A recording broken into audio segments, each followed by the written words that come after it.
This lesson today is on conditional statements. And if you haven't heard of what a conditional statement is, it is an if-then statement. So, anytime you hear if something blah blah blah, then something blah blah blah, that is considered a conditional statement. So, it's simply an if-then statement. So, for example, if you are not completely satisfied, then your money will be refunded. This is a conditional statement because it's simply an if-then statement.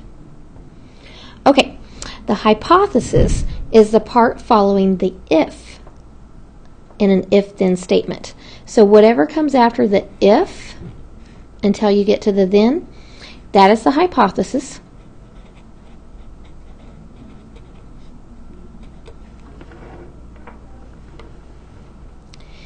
The conclusion is the part following the then. So whatever comes after the then, that's the conclusion.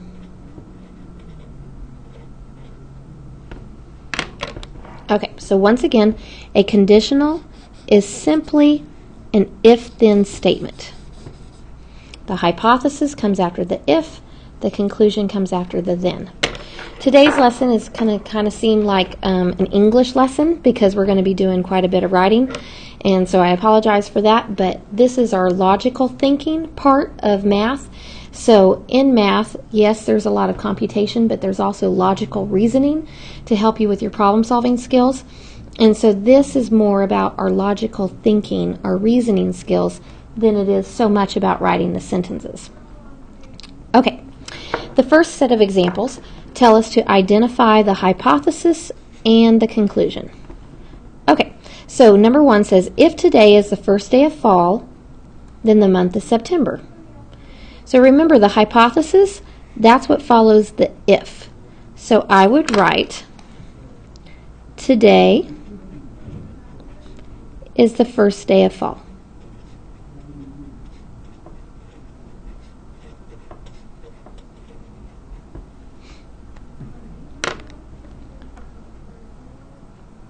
So the hypothesis is what follows the if. The conclusion is the part that follows the then. The month is September.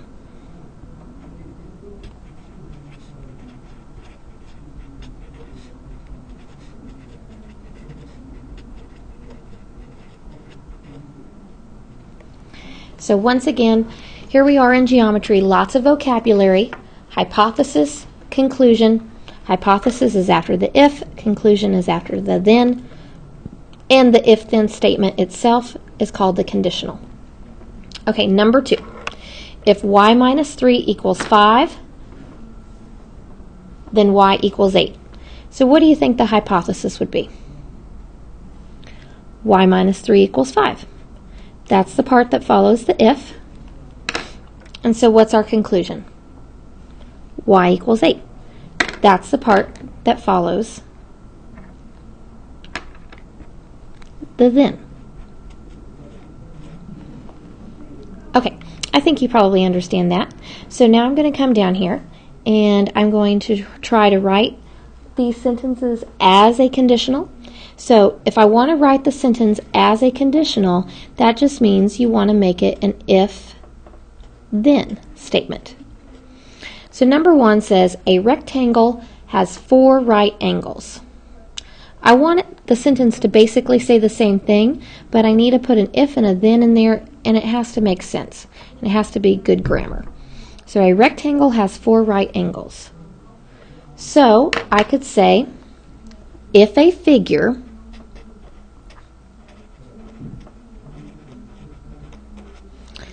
is a rectangle,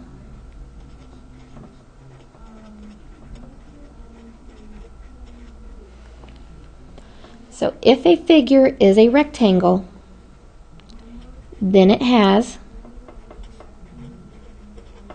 4 right angles. So if a figure is a rectangle, then it has 4 right angles. This is saying the same thing as it did originally. A rectangle has 4 right angles. I have just changed it into an if-then statement called a conditional.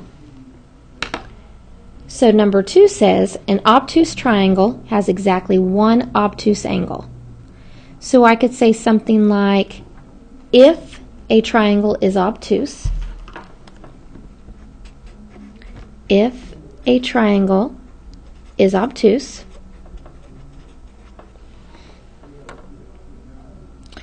then it has exactly one obtuse angle.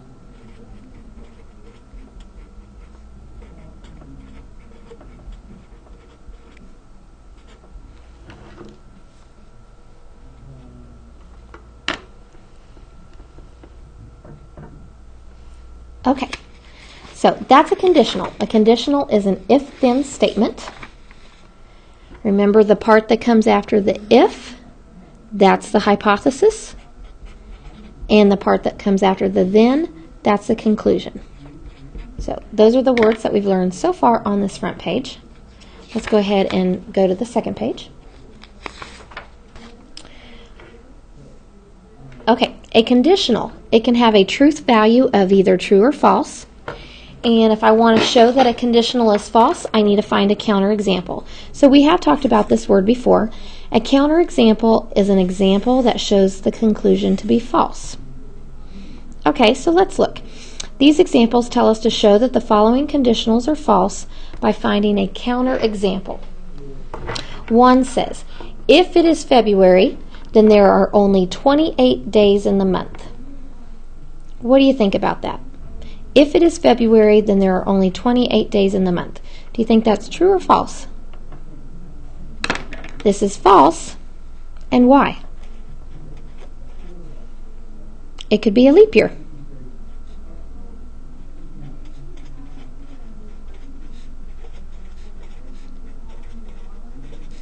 And how many days does a leap year have in it?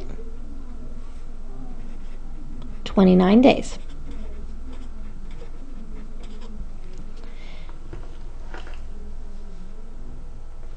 So if it's February, then there are only 28 days in the month. That is false because it could be a leap year with 29 days. This guy right here is called the counterexample.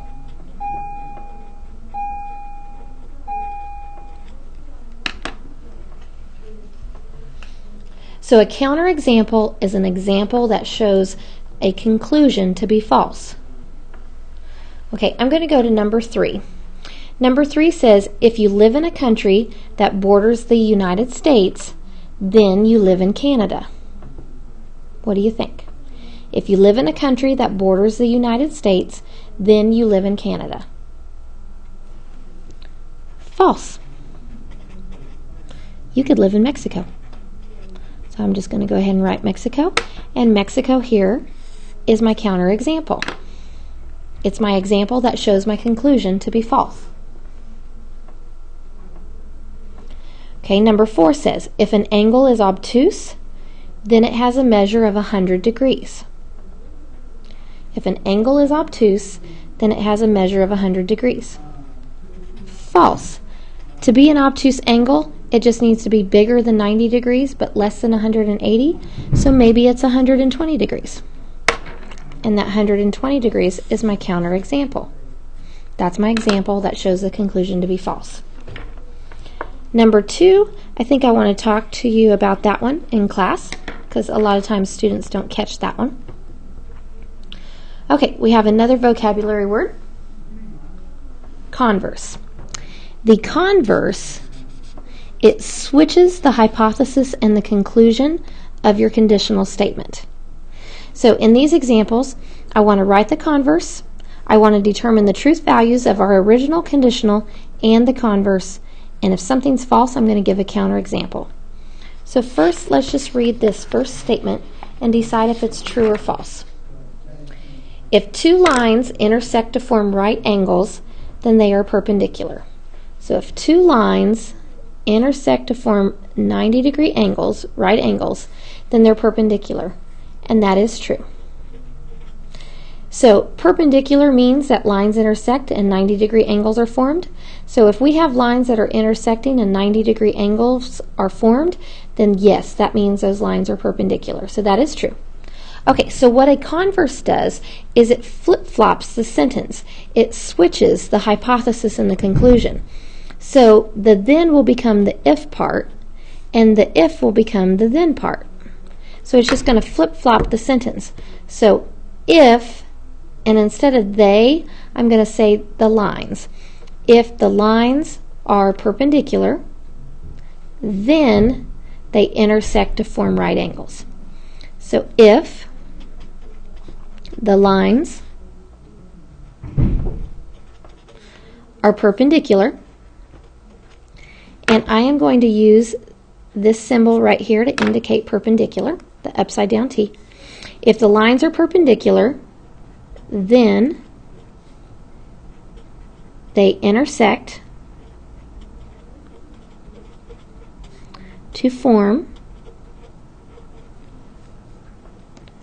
right angles.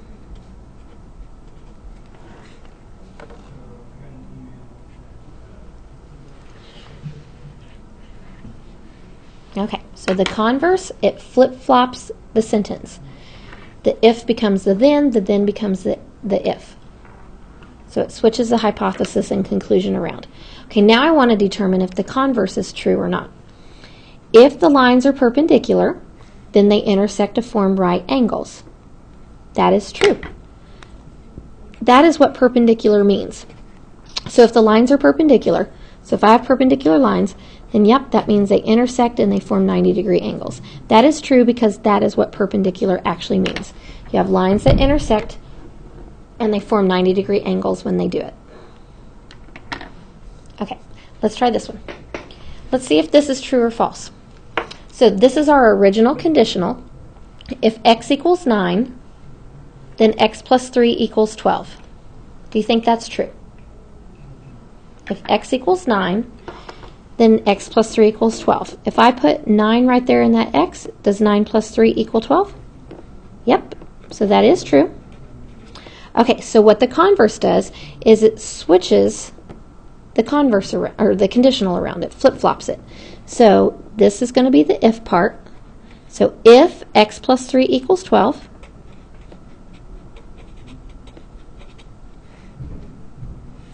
then x equals 9.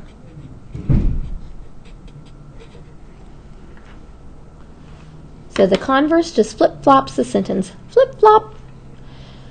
Now, let's decide if this is true. If x plus 3 equals 12, then x equals 9.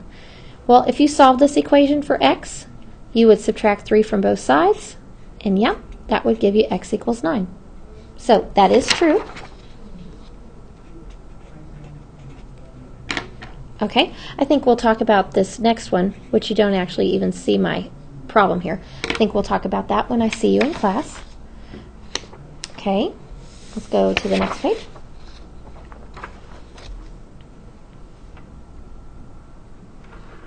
Okay, I want to go down to the next vocabulary word, and we can practice, some of this stuff when I see you, so I don't want you to be overwhelmed with the vocabulary.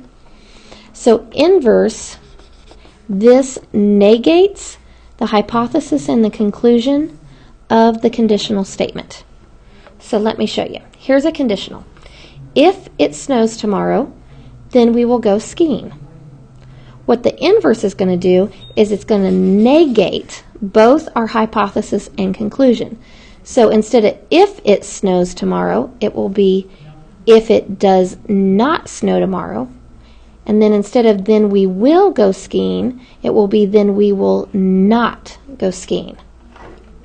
So the inverse, it takes your original conditional and it negates the hypothesis and it negates the conclusion. So it turns it to the opposite. Okay. Our last word is contrapositive, and what the contrapositive does is it negates the converse. So remember how the converse flip-flop the sentence? Flip-flop. Well, the contrapositive is going to take that flip-flop and negate it. So if it says is, you'll say is not or does not. If it says it isn't, you'll say it is. It makes the opposite. It negates it. Okay, so let me show you a conditional. If it snows tomorrow, then we will go skiing. So the converse is going to flip-flop it. So it will be if we go skiing,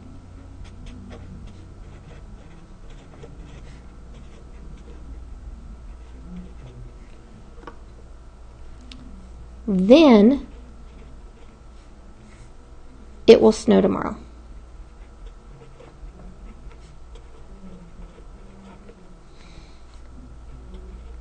And I'm just going to abbreviate tomorrow. If we go skiing, then it will snow tomorrow.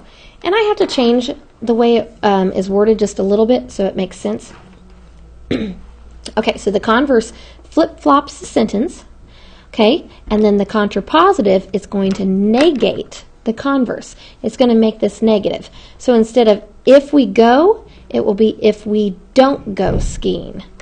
And then instead of then it will snow, it will be then it won't snow. So if we don't go skiing, then it won't snow.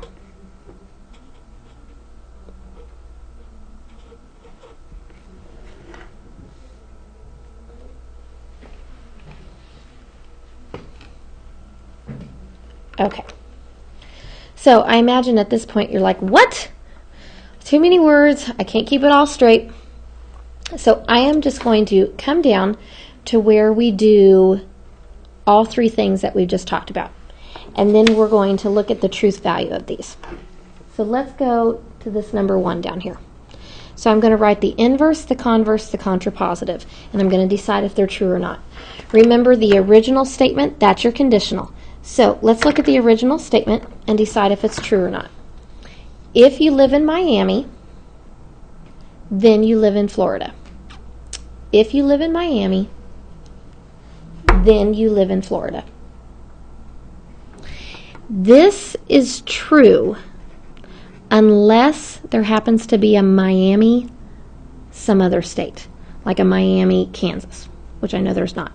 So for the most part, I'm going to say that this statement's true, but if somebody knew that there was a Miami, Missouri, or a Miami, Arkansas, then this would be a false statement.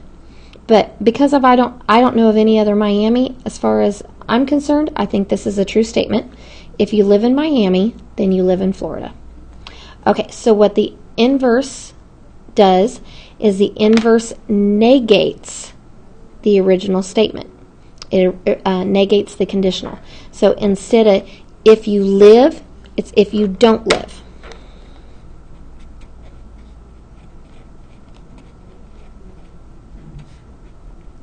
So if you don't live in Miami,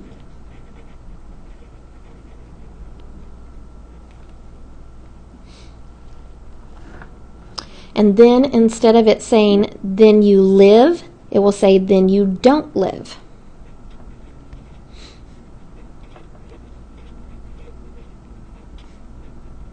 In Florida.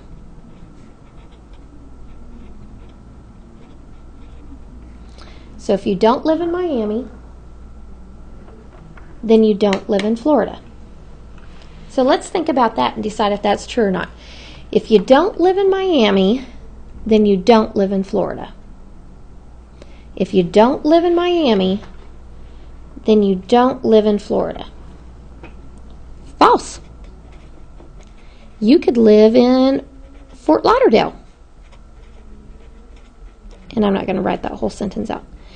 You could live in Boca Raton. You could live in Orlando. So just because you don't live in Miami doesn't mean you don't live in Florida. Okay, so that's false. Okay, converse. Converse takes your original conditional and it flip-flops it. So it starts back here. If you live in Florida, then you live in Miami. So if you live in Florida, then you live in Miami.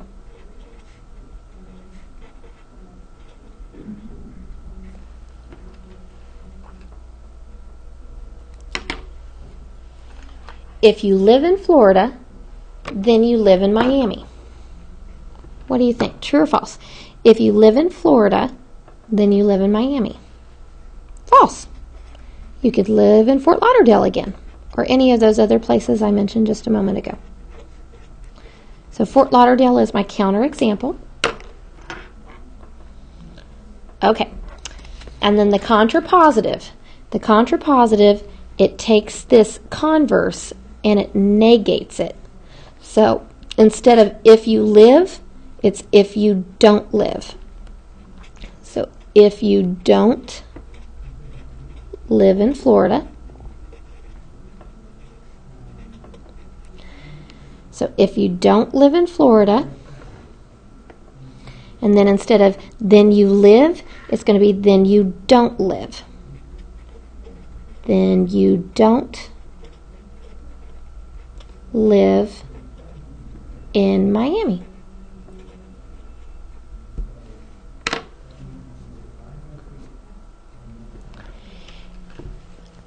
Let's think about this. If you don't live in Florida, then you don't live in Miami. Well, that's true unless there happens to be a Miami in some other state. So if you don't live in Florida, then you don't live in Miami. So that's true unless there happens to be a Miami in some other state. Now, one thing I want you to know is the original conditional and the contrapositive, they always have the same truth value. So they will always have the same truth value. Let me write it down and then I'll explain what I mean.